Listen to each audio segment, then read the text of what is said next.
All right, what's happening, everybody? Good morning. Welcome to the Aloha Friday show, and I'm your host today because Peter K is out on a adventure, and of course we have our co-hosts here, Ashley Wasson and Heidi Dollinger. Ashley's from Oahu and Heidi's from Maui, and actually we have a special guest today too, who will be joining us here shortly. Ronnie Margolis from Kauai, so we'll have the whole entire state represented, but what's happening? Let's get our as we do get our microphones warmed up. What's happening, Ashley, over on Oahu?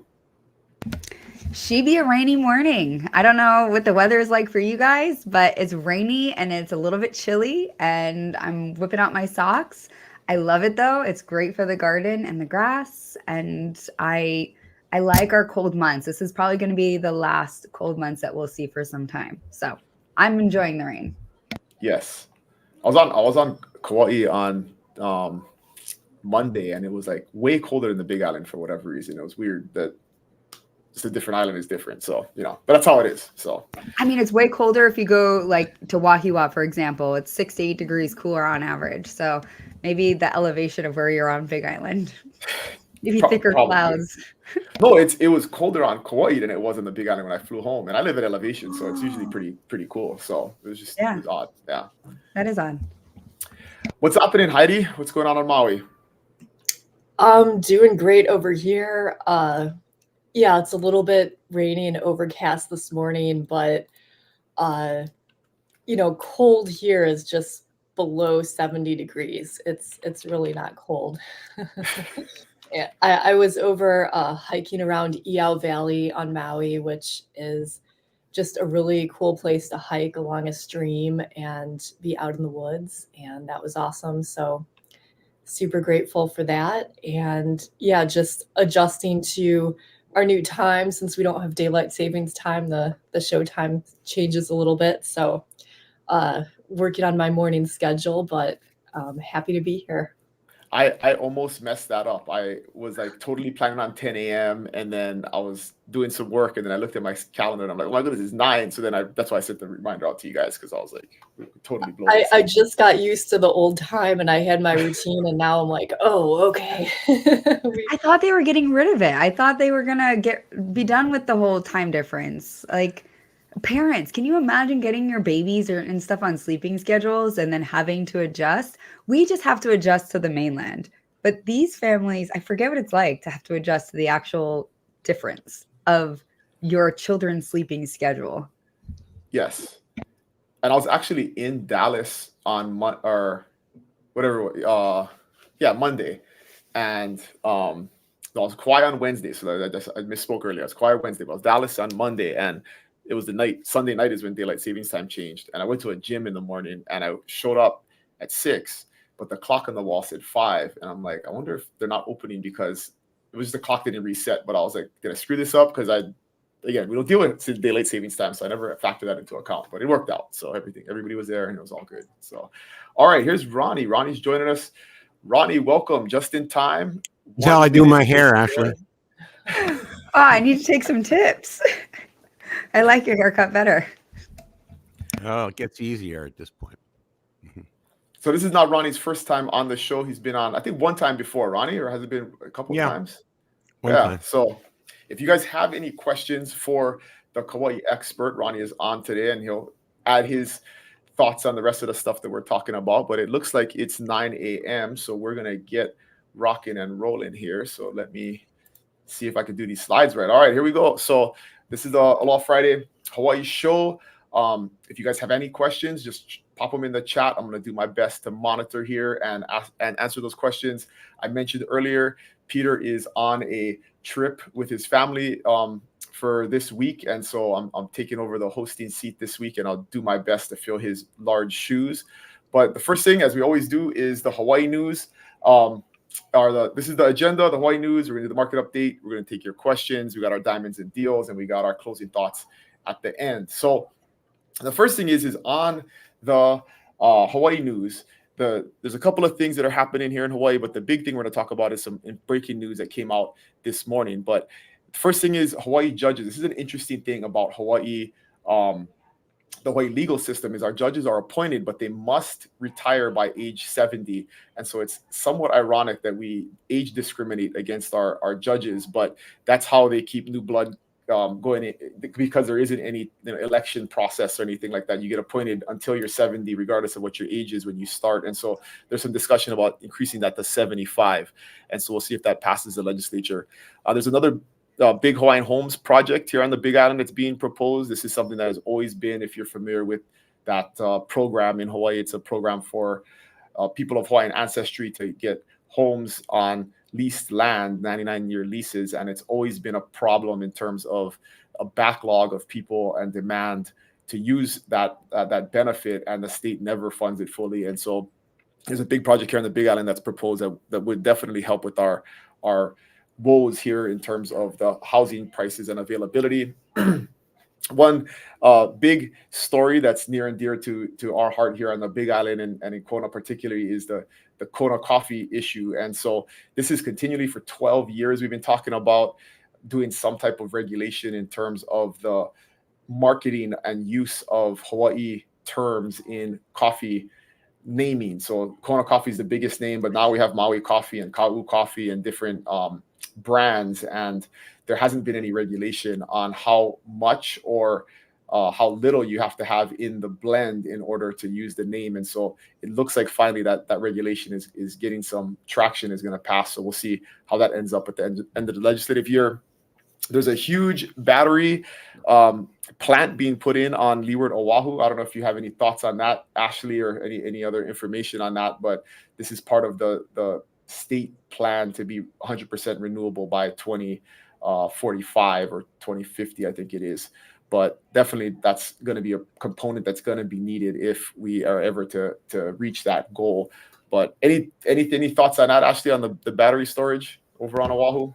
I mean, I'm kind of conflicted on the whole thoughts of battery, to begin with, just especially the amount of natural resources that's used to get the components to build the batteries.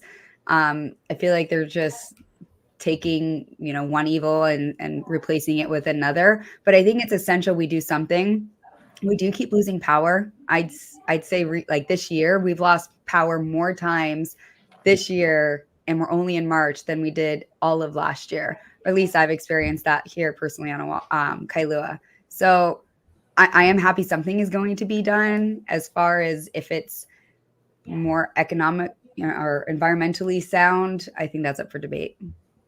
Absolutely. Always. There's always a cost, right? Nothing's free. So, all right. And then the big breaking news, guys, and we're going to spend some time talking about this up front here because it just came out this morning. And obviously, this is something we talk a lot about real estate wise on the show.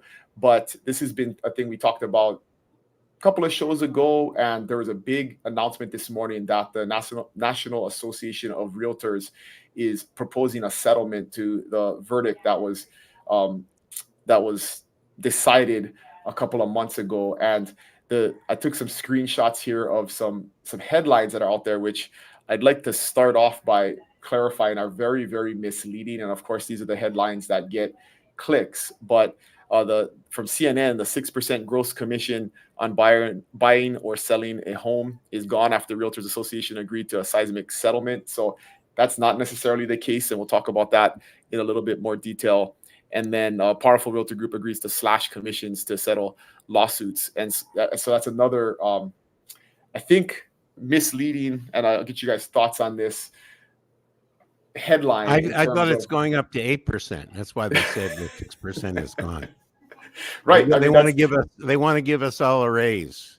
Exactly. Yes. So this is what was actually proposed. So let's go through this real quick, and then we'll have some discussion about it. The first thing is obviously a release of liability. Anytime you do a legal settlement, that's what you're looking for, right? Is no more future liability. And so that's the first thing that's proposed in it. The second thing is compensation offers will be moved off the MLS. This is where these headlines are coming from. And just for background and context, right now, an offer of compensation to a buyer's agent is posted on the MLS. After the settlement, they removed the requirement that it be a dollar amount. You could offer zero. So we've been practicing that business practice for a few months already, but basically you will not advertise what the potential buyer's agent commission is on the MLS according to this settlement. And then written agreements for MLS participants acting for buyers. This is something that's been a smart business practice for decades. It's not a new thing, but it would more require that if you are a buyer, you will sign a written agreement with your agent that details compensation before you work with them. And this is depending on your experience, very common on, I mean, it's required on the listing side, right? We sign a listing agreement with a client, and then there is a clear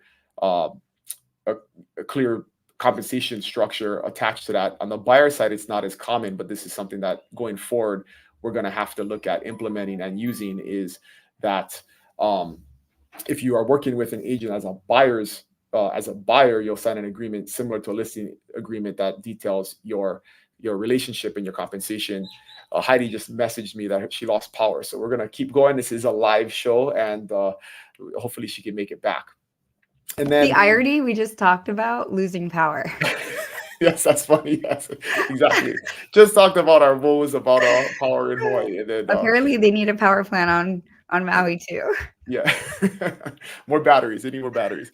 I was just totally aside, but I was flying into Maui the other day, and my friend that was with me was like, "Man, those windmills are so ugly." You know, going up the ridge line, and it goes back to your point, Ashley, about there's always a cost, right? Like you want renewable energy, and then in order to have that, you need these massive, ugly windmills on this beautiful ridge line as you fly into Maui. But anyways, aside from that, we'll go back to the lawsuit here. The big one is a settlement payment. The NAR would pay $418 million over 4 years to settle the lawsuit. That's a huge cost that they don't have the money for, and so it'd be interesting to see if that, you know, if our fees or where that money is going to come from. That hasn't been determined yet.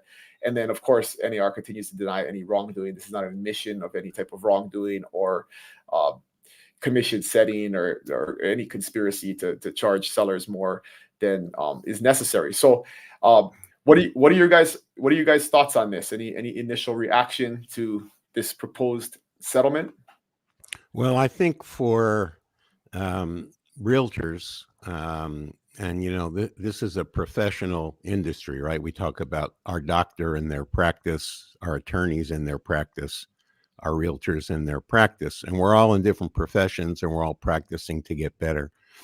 And, you know, I was on a webinar just before our show with Lawrence Yoon, the chief economist of NAR, National Association of Realtors, in eXp World.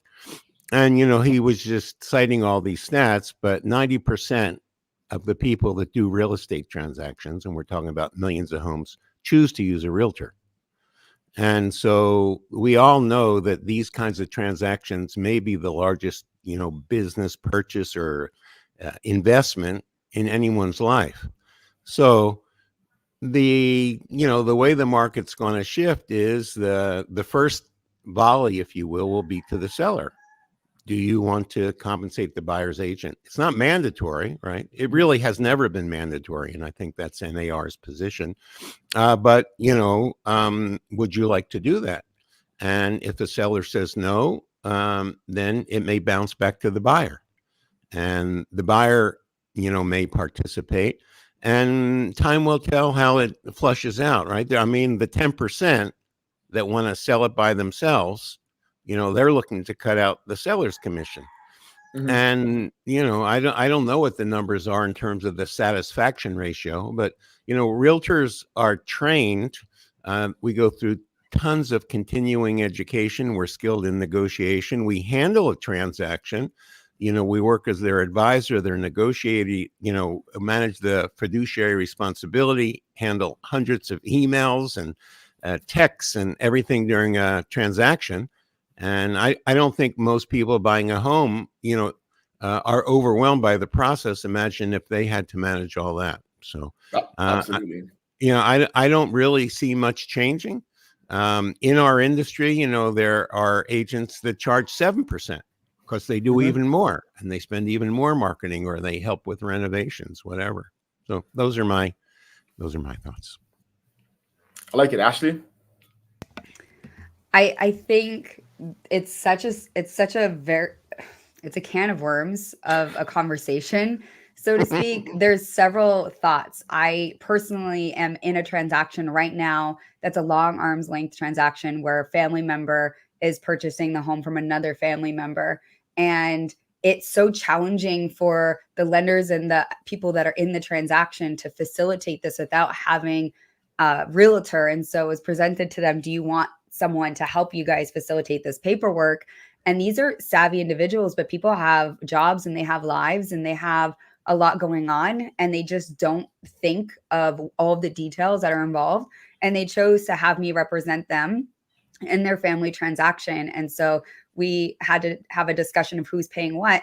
And I think that was a testament to show the value of what agents can bring, that even in a family transaction where you don't have to worry about not having access to the property or negotiating the hard things, everyone's very, compliant through the whole process. They still see value in representation.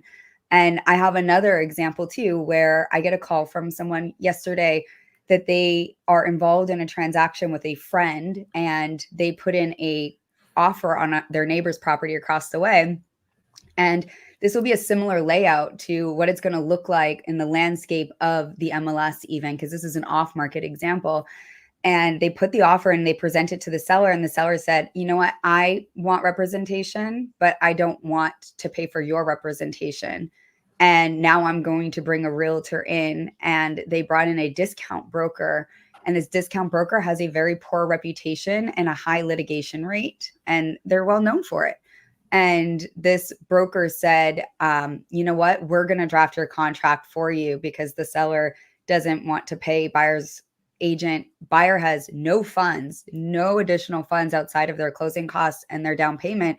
And now the buyer is in a either dual agency situation with a flat rate broker who has a high litigation rate and or no representation at all. And they feel extremely vulnerable. They are really torn on what to do because they really want this house, but they really want to be represented. They don't trust, this agent on the other side. They did their research. And I think we're going to see more of that. I think we're going to see more of that in the day-to-day. So our jobs are going to get a bit more challenging. And I think we've said this before, that the savvy are just going to get savvier. They're going to have the ability and the willingness to pay for representation. And the first-time home buyer is someone who's a bit more novice or confident in their abilities or not. And I think litigation is going to go up. I think the litigation landscape is going to change from our compensation to, suing seller or buyer for non-performance or for non-disclosure items, because they're not going to have the same guidance. And then I also wonder, what is our liability to our duty to our buyers if the sellers are not willing to compensate and the buyers aren't able to? So where is our responsibility on facilitating a contract if there's no compensation to cover any costs if there was liability and stuff? So open-ended, but I think it's going to be fine. I think when you have a great agent, you're going to persevere. And if you're always sharpening your skills, you will stand out from the crowd. And I just think it's going to make agents level up to provide more value for sure. Yeah, I totally agree.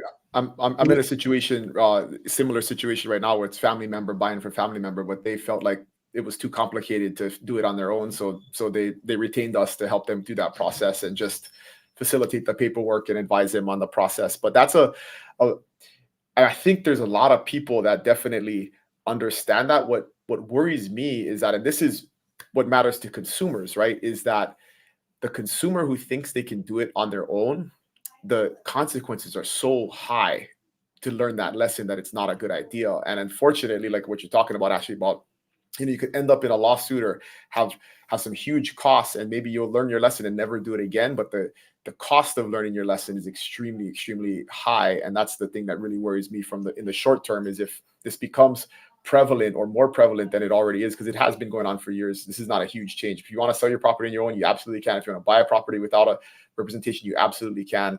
But when you get into a problem and there's consequences, it's not, it's a very high dollar transaction, a very high dollar consequence. So and that's the thing that confuses me, is that you still can buy a property with no representation. You don't have to go through an agent. You don't have to sell your property through a full commissioned agent or full service agent. You can go to a discount broker. So really, this litigation and this, argument is so null to me because it's a choice. You're choosing who you are listing with. And most people have chose to work with a full service broker who has good marketing. Why? Because they're in front of their face more often. Why are they in front of their face more often? Because they have brand, because they have marketing. Why do they have that? Because they have the pockets to do so. And they do the same thing with the exposure to your property versus the agents who are the discount brokers. They don't have a lot of exposure. So a lot of people aren't even aware that they exist, but they do. And they're stating, like in the lawsuit, in the article, they were stating that the accusations that some buyers agents were steering prospects towards more expensive homes to get a higher commission rate. I mean, it's so fractional. If you get a slightly higher price property, the commission is based off of a percentage. You don't get an exorbitant amount of commission more. It's acting as if you're increasing people's buying power by 500,000. One, we can't increase their buying power. And two, like the lender, the buyer, and the agent are all responsible for having conversations about what they can afford. And I think that is, again, a very inflated viewpoint of the conversation because of a 2-year window of COVID, which was an unprecedented time in the market where people were throwing everything in the kitchen sink at trying to get into a property. And now some people regret it. And they're acting as if this has just been this ongoing issue just in real estate as a whole. Sorry, Ronnie, I didn't mean to interrupt you with my very long-winded. I didn't breathe, so it's considered one sentence. Yeah, that's okay. Yeah, very long run-on sentence. It reminds me, I think it's in this webinar I just attended with Lawrence Yoon. He talked about, when the market goes down. And by the way, this last year was like, he was making the point that in 2023, it's the fewest amount of transactions we've had. And he had this graph, and it showed the number of homes sold going back to like 1990 or something. And he made this point that the same amount of homes that sold this year are the same amount of homes that sold in 1993. But the population in the U.S. was 240 million in 1993, and it's 360 million now. And, sort of postulating what's that about, or just saying, it's only going to go up from here. But I liken, what I said earlier. If I go into a doctor for surgery and it's going to be $42,000, do I say, can I get a discount on that? Can you give me a break? No, it doesn't exist in that world. But people in our world, they look for it, they anticipate it, they expect it. And so there will be some people, kind of like the headlines in CNN, were like, oh, I don't have to pay it. And then it'll come down to what Ashley said. Do you want a professional? Do you want this, do you find value in that? And so realtors are going to be tasked to demonstrate that they provide value. And like both of you said, if someone says, well, I don't see the value and I want to save the money, then, caveat emptor, let the buyer beware, as the Latin phrase goes. And I think we'll see the litigations to that in 5 years. I think people will experience the negative impacts of this. I think they're going to be like, yeah, we won. You took it to them. And they, and because people like to complain and they don't like when people win or make money or whatever it might be. And their misconception that realtors are all wealthy.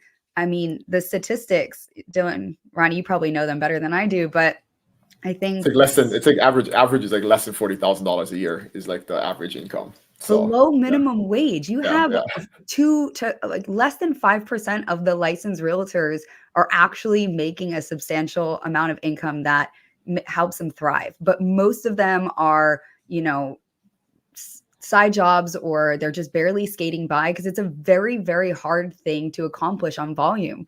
And when you do, you have to pay federal tax, state tax. Here you pay GE tax, and then you have to pay self-employment tax. And that comes out to 30 to 38% on average if you are making good money, and then whatever your tax bracket if you're not.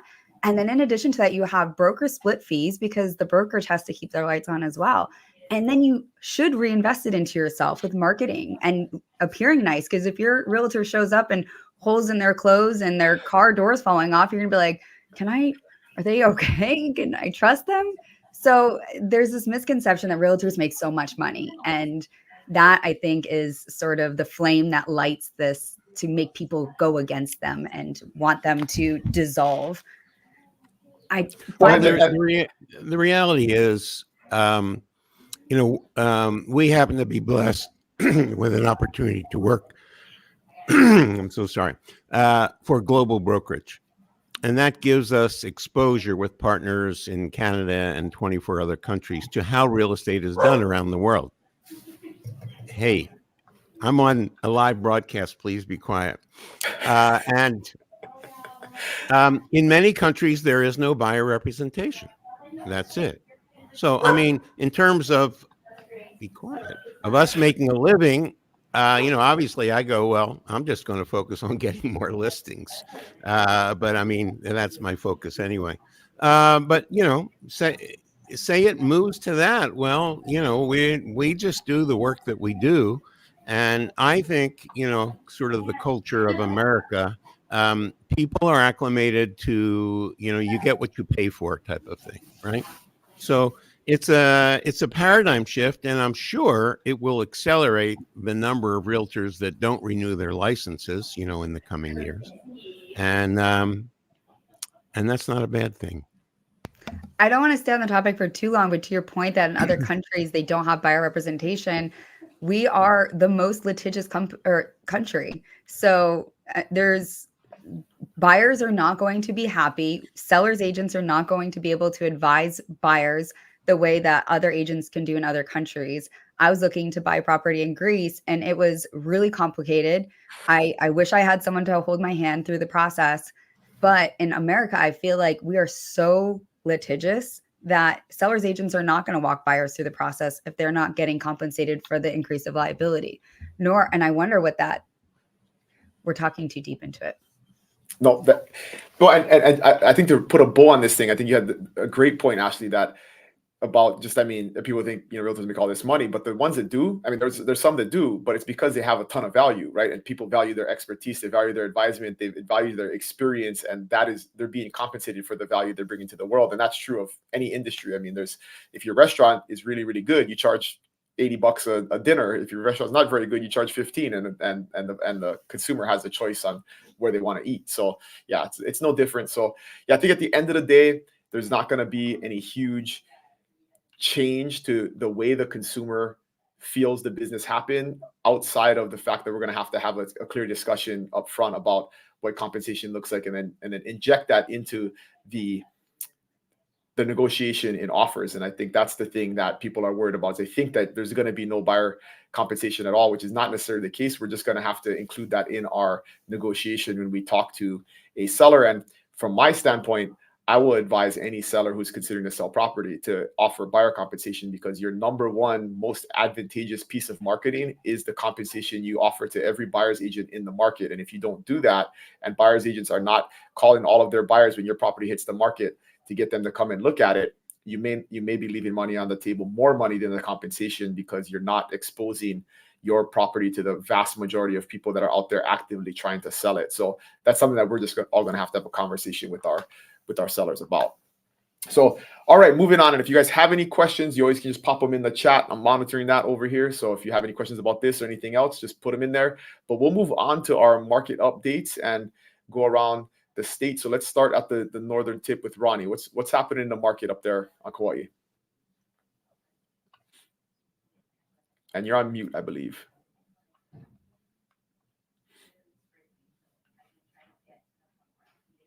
I had my dog filter on. Yes. Yeah. We're starting to see a little bit more inventory come into our market. And it kind of edges up a little bit. But as I said before, and I think the last time I was on the show was probably 4 or 5 months ago, it's not significant enough to impact prices, in a way that where the prices go down. So Kauai, like the other islands, continues to be a great place to invest. And the upside, I know I was just in this interesting situation, and it's a project, I guess I'll talk about it later, but it's like a 5-star luxury resort. It's the only one on the east side of the island. and prices continue to rise, and all of a sudden there's nothing for sale. So what happens with the next one that comes up? You can guess what happens. So a unit comes up, it goes into escrow for, way beyond asking and a bidding war. And the next neighbor says, oh, okay, let's go a little higher. And so, that's the condition of the market. It's basically supply and demand.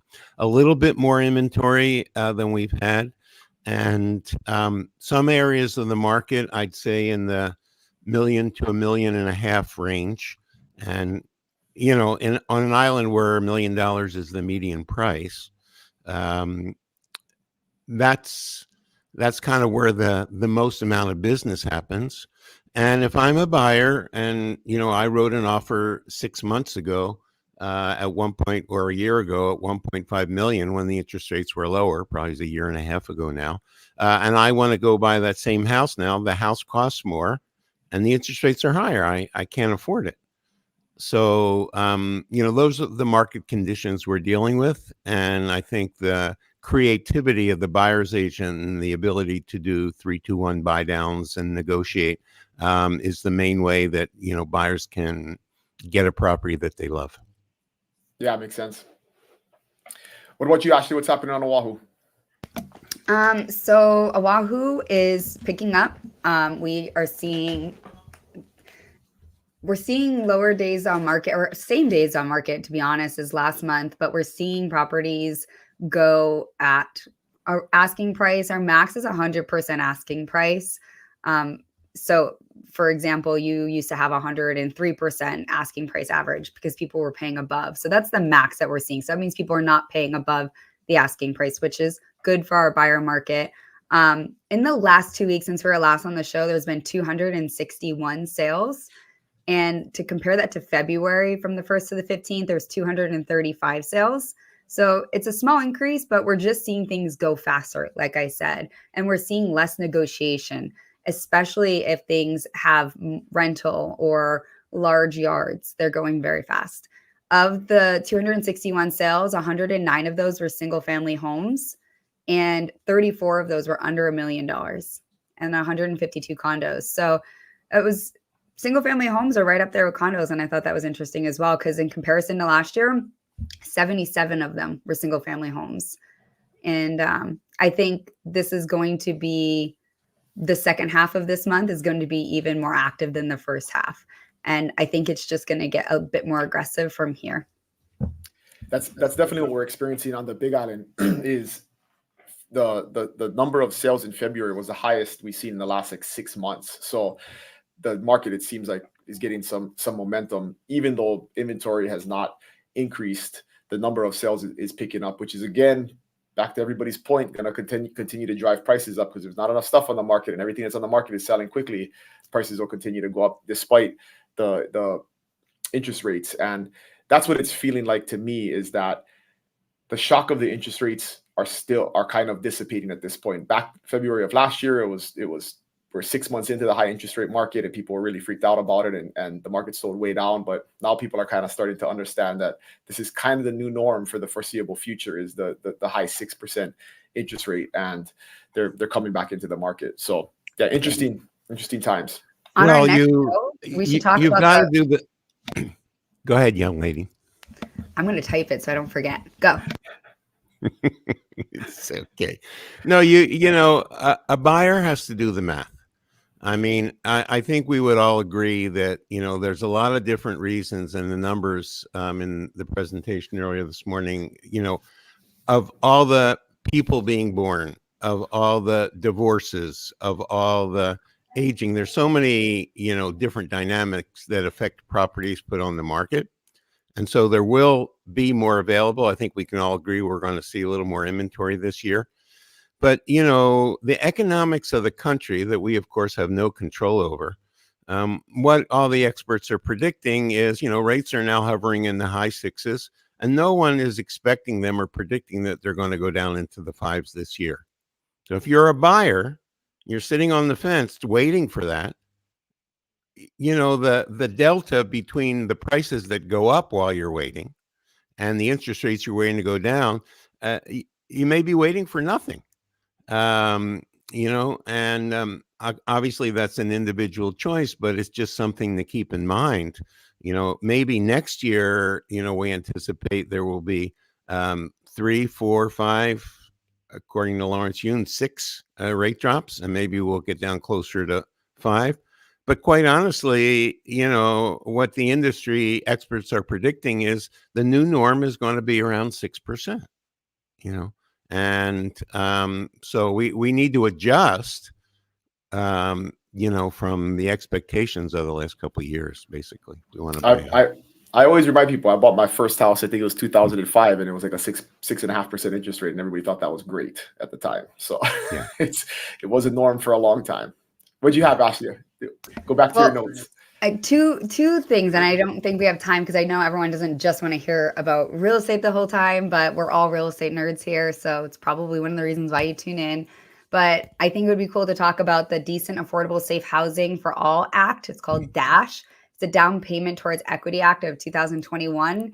And essentially, they're trying to find and propose bills that will incentivize people who currently own a home and want to upgrade or get something larger and give them some type of assistance or a handout of sorts to get them into another house. And now it might be a temporary loan that you have to pay back. It's still a lot of information that's up in the air, but they think that's what's we all know is creating a housing shortage right now, in addition to the amount of hedge fund companies and corporations who bought residential real estate.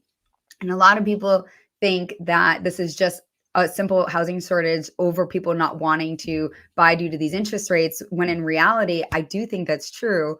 But they came out and they suspected if 22 to 26% of corporations or hedge funds bought up real estate, what would that mean for the average home buyer in today's generation and for current generations? And it would mean by potentially 2040 that it would become nearly impossible to get into home ownership because they would own such a large percentage of the single family homes and have rent control.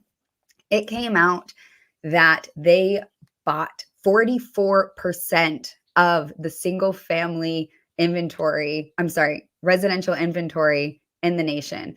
That is huge. Just type into ChatGPT. What would happen if hedge funds and corporations purchased 44% of the residential market in 1 year? And the results are pretty astounding. So we do know that there's bills to pass to stop hedge funds from buying residential property. But the caveat to that is it's hedge funds when they are using a lot of corporations are buying this. And that bill does not include corporations, I don't believe. But it would be cool to do a show around it. Yes, I think, let's put that in an agenda for the next show, because I saw or read or watched a podcast recently with information completely to the contrary, saying that if you look at the number of residential real estate investors, you cannot look at them as an entire class, because like 95% of them are just mom and pop investors that own 1 or 2 houses, like you, Ashley, or like me, and they're not institutional investors. So be interested to dig into some of that data, and we can debate that what that impact is. So I would really love to do that. Like here's another just on this topic is there's a bill in our legislature right now to ban foreigners from buying property in Hawaii. And I asked a couple of my state senator friends at dinner the other night, do you guys know what the percentage is of homes that are bought every year by international investors or foreign investors is?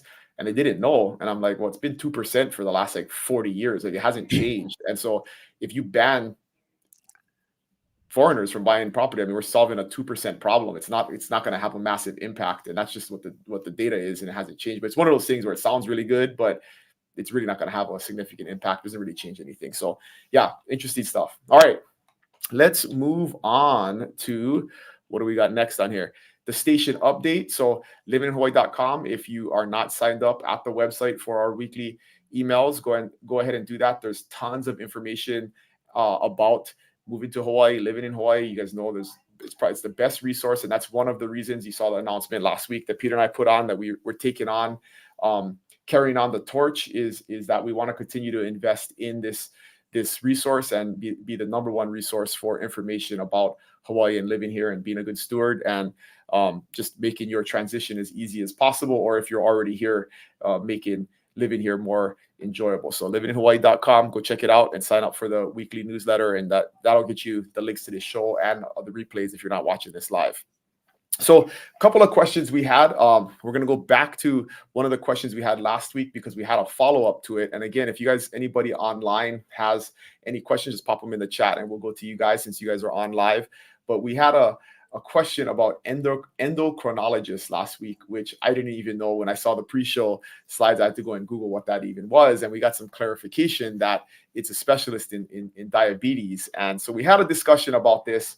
And I guess there was a lack and we couldn't find any here in Kona, but we always go back to this discussion about medical care and limitations on what's available. But I think, Ronnie, what is your take? Because you're on the most the most rural island. I think we could agree upon. And what is your take on specialized medical care on Kauai? And do you know any endocrinologists there? No, but my next door neighbor just moved here from Southern California, and he is an osteopath, a primary care physician, and a psychiatrist. So he's killing three birds with one stone. I think it's going to continue to be a challenge over time. That's just it's the economics of the islands. It's very expensive to live here. Doctors get paid less to live here, paid less to work here than they would in a major mainland market. And the balance point to that is, you get some amazing specialists and practitioners that want to be here for the lifestyle and they don't care about the money, so to speak. And so, but those are exceptions to the rule. I think I don't know about Oahu because I always look at it like our urban market, and lots of people, when they need an eye specialist or even a catheterization, we don't have that done here with your heart. So if you need that, you're going to one of the big hospitals in Oahu, and that's really our urban market. So if you want that kind of care and you move to the islands, then you need to know you may be taking some trips to Oahu, although Southwest flies you there for $49. Are they one of our sponsors yet? No. We'll need to talk to them. So that's my thought. I mean, yeah. Yeah, this happens at every level. I've been thinking about my son's orthodontist was from Oahu, and they would fly over here once or twice a week and just book appointments all day and take care of their patients here in Kona. So that's a very common thing. Is not necessarily traveling to the island, but we do have a lot of doctors that do travel to our islands and maintain an office here. Or and they'll come one day a week, or 2 days a month, or we have that. I know we've talked about this a lot, Ashley. Any other thoughts on this? The bottom line is, when you move to Hawaii, become conscious, leverage the opportunity to eat fresh local produce, get lots of exercise, hikes, be healthy so you don't need doctors, right? It's great advice. And you're living that life. So that's a credible opinion from Ronnie right there. Anything else on this, Ashley? Any other thoughts? No, I mean, I do know that people come to Hawaii to have an increased quality of life. There's more sunshine, the air is so fresh, and it's not too humid, it's not too dry. There's less species that could kill you. So, I mean, depending on what your health issues are, honestly, living in Hawaii, any island, they all have their special attributes. And if medical care is one of the important things that you need to consider, then become, familiar with the airport and hop over, or move to Oahu instead and have a second home on one of the other islands. Absolutely. And Jesse just added a comment that Queens medical systems are a great resource. Totally agree. I think they have hospitals or facilities on all the islands, and then you can go in between and get connected to the right folks. So yes, always a concern is the medical stuff. And we don't have the perfect solution for that. But moving on and switching gears to a totally different subject, we got a question about, are there protections for homeowners in Hawaii in the event that squatters take over a home? And my initial, I don't know if you guys have had any experience with this, but my initial answer to it was, it's illegal. You just got to get the police involved. I mean, there's no additional protections that guarantee that this will never happen. Bad people will do bad things. It's not something that I see very commonly. But Ashley, do you have any experience with this or any examples? So much, because I work in the investor space. I help a lot of people in distress situations that have, either they had a family member who passed away and they inherited the property and they live on the mainland, or they couldn't afford it, or something happened and they left and they just abandoned the property and it had been taken over by squatters. And it is extremely challenging to get them out of the property. So it's why it's essential in Hawaii to have a representative for any rental or property that you own here on island as a point of contact. So that's required here, in at least on Oahu. And to get them out, it is a procedure. I've worked with the fire department, the police department. All of these agencies do not talk to each other and work together very well. And that's why I will try to get people out of preventative situations to avoid them going into, a vacant home, dynamic. As far as a second home being vacant, and that property is secured by a fence and camera and there's good neighbors around, then that's not as common. But having a just completely vacant property that is not gated, not secured, and looks abandoned, it can happen in certain parts of the island. And to get them out, to answer your question, can take several months. You do have to evict them, even though they're not a tenant. You do have to get the police involved, and then fire department as well, and sometimes CPS, depending if there's children. My unofficial advice on that is sometimes it's better. I know some uncles that would just visit the house and ask them to leave nicely, or they'll come back later. And a lot of times that's more effective than the police. So just consider that if you know some good uncles that can take care of that. So, Ronnie, what about you? Any Well, thoughts I on don't this? have any uncles here. Yeah. No, I think that is, I have another word that's not as nice as uncles, but I think that is actually a good resource. My personal experience, 20 years of doing this here now, is that police are there's a line where they don't want to get involved in personal stuff, right? And that might have to do with a spouse or stuff like that. But, and so I kind of had that attitude mostly. But I had a client who bought a home. There were some people squatting there, and he called the police and he told them what he wanted to do. And damn, I went to that house 15 minutes later and there were 6 cars there. And, they gave those people till 5 o'clock to get out of there, and they were gone.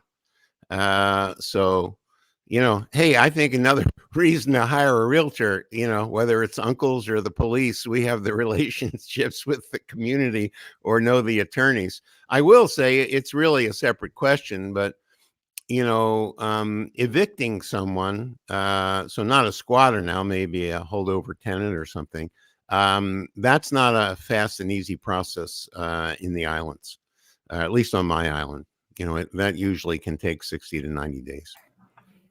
That's a reason to have a property manager. I always recommend to clients when they want to rent the property themselves, and I'm going to take care of it. I said, if you ever run into it, that 10% you pay a property manager is your insurance policy to deal with all the BS you're going to have to deal with if you run into an issue with a tenant. And the property managers we work with are very good at that legal process with the documentation, filing the stuff with the courts. And so you don't want to have to try and figure that out, because if you miss one thing or you don't do it right, the process starts all over again, or the judge says, you're not, this isn't correct. And then you don't get any progress. And so, yeah, that could be a huge problem. But if you're going to have a rental, you do definitely want to have a professional property manager to help you with that.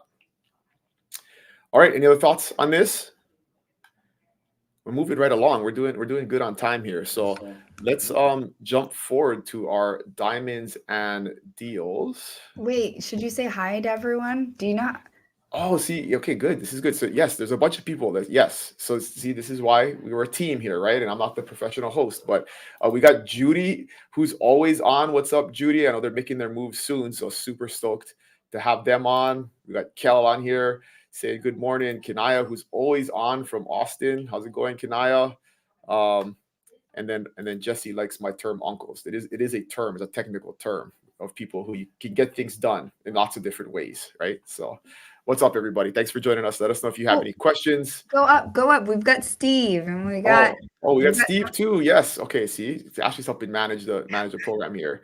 Steve's on. He's always on from Utah, and then we also have Auntie Joan. What's happening? She's always on to stalwart of the island, Ohana. So thank you guys.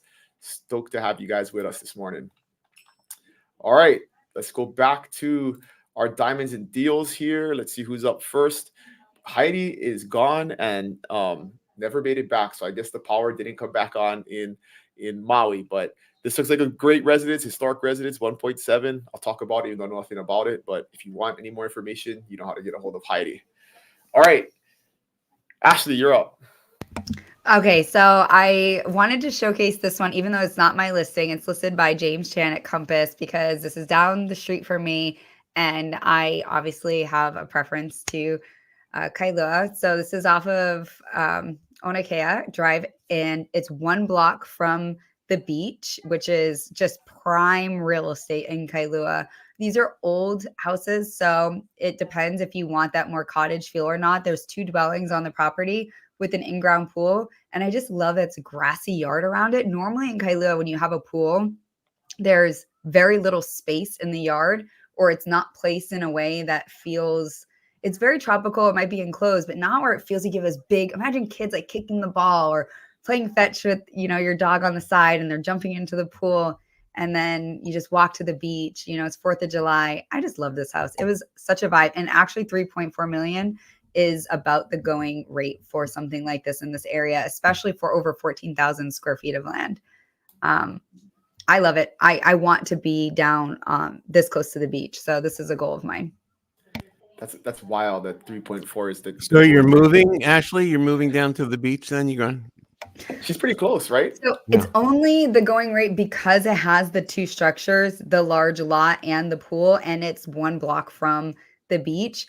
Other than that, this would be easily $1 million less. I mean, honestly, I think that there should be a little bit of wiggle room here, but not much. I would love to, Ronnie. I'm on the canal and I like it. There's some distance between the neighbors, but I don't fish because I feel for the fishies and I don't utilize the canal like I should. But I would walk that beach every day with my coffee. And I used to live on the beach in Hau'ula for years. And I did every single morning. I miss it. Awesome. It's my goal. Send me more business so I can do it.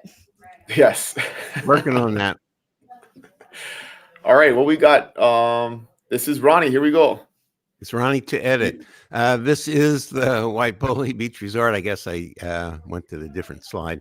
I talked about this earlier. It's a 5-star resort, saltwater pools, 3 sand-bottom jacuzzis, an award-winning restaurant right on the beach called Oasis on the Beach, built with really high-end materials. You see that picture of the kitchen with a Sub-Zero fridge, a Wolf cooktop, and African mahogany cabinets, onyx backsplashes, granite slab counters. So it is a luxury resort, kind of interesting configuration. The 2-bedroom units have a 3rd bathroom. So when you put a queen sleeper out in the living room, obviously you can accommodate more guests.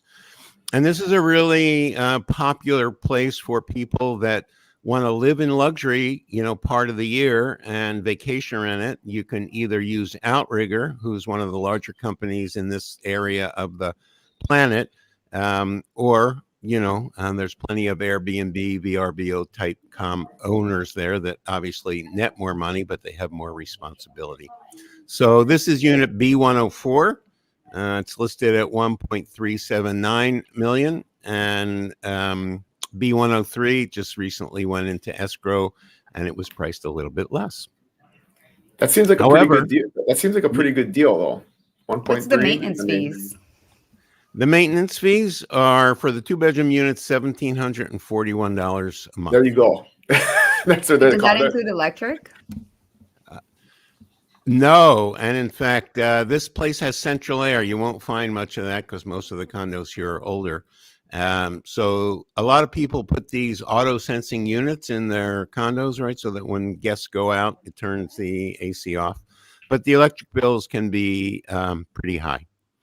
That's curious. I mean, this is probably not your subject for the day, but there's one luxury complex up in Princeville where this whole changing dynamic of the amount of insurance that a homeowners association can get on their properties cost the owners like a $24,000 assessment for the next year.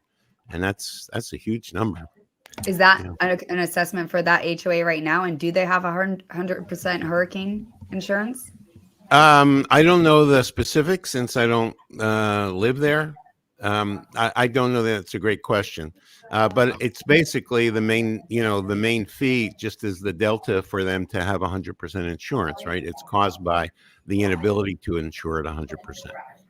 Yeah. That's definitely a discussion topic we've been talking about lately. So maybe we got to add that for the agenda for the next show too, because that's been a big issue recently is insurance. Yeah, for sure. I'll reach out to you, Ronnie. I think I have someone who might be interested. Anytime. Awesome. All right, and then this is mine, and this is I'm partial to. This is my brother's listing, and it's actually his neighbor. So if you want to live next to my brother in Waimea on the Big Island, this is your deal for the week right here. It's a 1,600 square foot house, so not huge, but huge yard if you look at that. And this is on the wet side of Waimea, so always green, always lush, but super nice inside, as you can tell from the finishings. But this is about right. Just under $1 million is what it takes to be in Waimea. It's very limited inventory area because it's all surrounded by Parker Ranch and there's never any new development. So whatever is there is all you have to choose from, and there's not a whole lot of turnover. So this is in Pu'unani in Waimea on the Big Island. What would you say are the main benefits of living next to your brother? He's much nicer than I am, much nicer and smarter than I am. He's a great cook. So, if when he barbecues on the weekend, there's always going to be good food. He's very quiet, kind of not a crazy guy like me. So he's a very good neighbor. I can guarantee that. All right. That was very sweet of you to love your brother like that. Oh, that's very true too. It's very true. It's very true. One day, maybe I can get him on the show. But this is not what he does. He doesn't do live shows. He just takes care of his clients, and that's why he's a better realtor than me. So, all right. So, closing thoughts. So we always end the show with this. We got about 7 minutes. So we're like right on time. I didn't mess this up. Peter will be very proud, and thank you guys. Kanaya did say that we're doing great. So even though we don't have our what is Peter, our show dad to keep us straight, we're doing all right. And Jessie is also commenting that she lives in Waimea too, that under 1 million is rare, and it is on county water. Yes, Ashley, you asked about county water. Yeah, it is on county water. Waimea, and the other thing is, if you like colder weather, that's the thing about Waimea, is it's up probably at about 4,000 feet, so it's in the center of the island between the two mountains, and it's always beautiful and green. A little bit more rain than the west side, but it's Paniolo country, ranch country, in your middle of beautiful pastures and Parker Ranch. Wait, you didn't go the most important detail for both of you guys real fast. How far from Costco? Oh, I'll let Ronnie go first. Depends on the traffic. No, it's I'd say it's probably 18 minutes from Costco, but you can walk across the street to Safeway, to Starbucks, to Panda Express, and most importantly, Ross. Those are important details. That makes that condo more valuable. No, and you can, I think Kauai has an asset that I don't believe exists throughout the state. It's called Ke'ala Hele Makala'e, means the path by the sea. It's currently 7 miles, and it runs adjacent to this complex, goes all the way up to what we call Donkey Beach.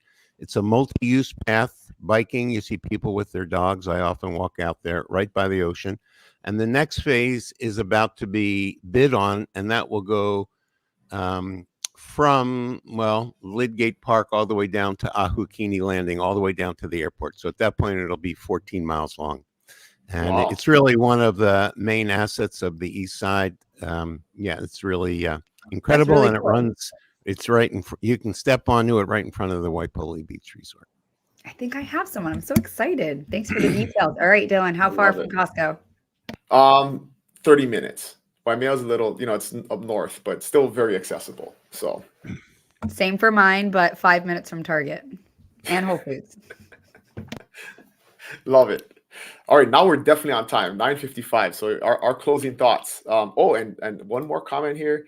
TB, I'm not sure who TB is, but he's vouching for my brother. So shout out to you, TB. Thank you for doing that. And here we go. Joan saying I did a great job. Thank you. Wrangler is not as easy as it looks. That's correct. I'm like running the slides and doing all this stuff, and there's a lot going on here. There's no like producer in the background. You This is got to all be us. like a video switcher with StreamYard. Yeah. Yes. But All I right. like So it. closing thoughts. We got Ashley up first. Under pressure, you don't rise to the occasion. You sink to the level of your training. That's why we train so hard. I think for anybody who really prides themselves on whatever industry Yeah. or study that they have, that this probably resonates with them because we work so hard to really master whatever our craft is. And when things get tough or when something comes up, the more you train, the more adapt you can be under pressure. 100%. I love that. Ronnie, did we get a slide in here for you? Let's see. I think I'm muted. No, you didn't. But I can say the reason people get good ideas in the shower is because it's the only time during the day when most people are away from screens long enough to think clearly. The lesson is not to take more showers, but rather to make more time to think. I like it. So you were prepared. That's beautiful. That was great. I mean, showers aren't a bad thing either, right? So No, I like baths better though. I'll take a hot tub. It's like motivation, right? Motivation and showers are similar. You should get them often. You should take them often. So you should get a dose of them often.